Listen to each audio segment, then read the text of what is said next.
સ્વાધ્યાય 14.1 નો છઠ્ઠો દાખલો. એક થેલામાં લીંબુના સ્વાદની જ મીઠાઈઓ છે. માલીની થેલામાં જોયા વગર એક મીઠાઈ બહાર કાઢે છે.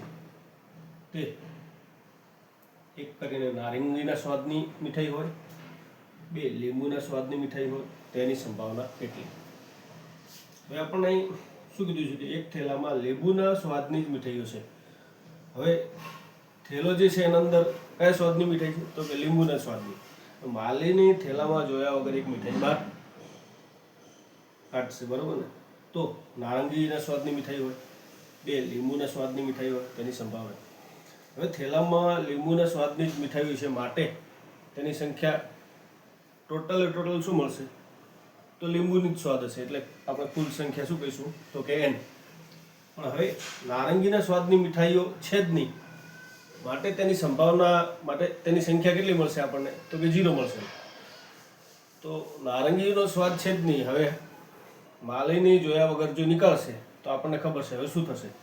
તો નારંગીના સ્વાદની મીઠાઈની વાત કરીએ, ધારો કે ઘટના એ પસંદ કરેલ મીઠાઈ નારંગીના સ્વાદની હોય. પસંદ કરેલ મીઠાઈ કેવા સ્વાદની? તો કે નારંગી સ્વાદની. હવે આપણને ખબર છે કે નારંગીના સ્વાદની તો છે જ નહીં. તો થેલામાં નારંગીના સ્વાદની 0 મીઠાઈઓ હોવાથી ઘટના એને સાનુકૂળ પરિણામોની સંખ્યા 0 થાય.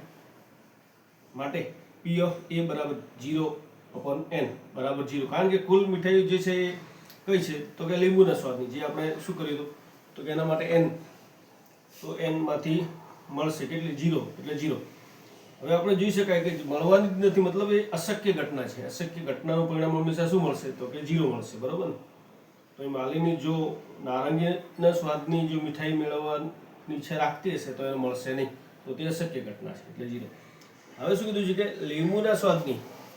તો ધારો કે ઘટના બી પસંદ કરેલ મીઠાઈ લીંબુના સ્વાદની હોય, તો થેલામાં લીંબુના સ્વાદની n મીઠાઈઓ હોવાથી, મતલબ કે અંદર જે તમામ છે એ લીંબુના જ સ્વાદની છે, માટે આપણે શું કીધું? એના માટે n મીઠાઈઓ હોવાથી ઘટના બી ને સાનુકૂળ પરિણામોની સંખ્યા કેટલી થશે? તો તમામ જે પરિણામ છે n જ મળશે. તો કોઈ પણ તમે આંખ બંધ કરીને નીકાળશો ને તો તમને શું મળશે? કે લીંબુના સ્વાદની જ મળશે. તો P of B બરાબર n/n. તો n માંથી n મળે એટલે n અહીં કેન્સલ થશે, એટલે શું મળશે?